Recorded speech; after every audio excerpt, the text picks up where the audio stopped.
7 quick-fire steps to grow your business in 2022. Tip 1, measure your marketing success. If you can't measure your marketing activity, don't do it. Tip 2, my secret sales weapon, the phone. Pick it up and call every lead quickly. Fast follow-up equals more sales. Tip 3, don't run around like a headless chicken. Get some systems. Tip 4, meet with your team regularly to give feedback and receive feedback on performance. Tip 5, don't gamble with your money. Set proper budgets and targets so that you know how much money you're making. Tip 6, time. It's your most precious resource.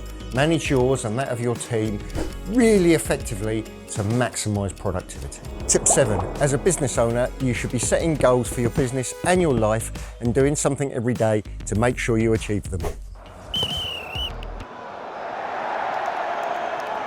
So there you go. There are my top 7 tips to transform your business in 2022. Follow them and you'll be able to spend more time relaxing.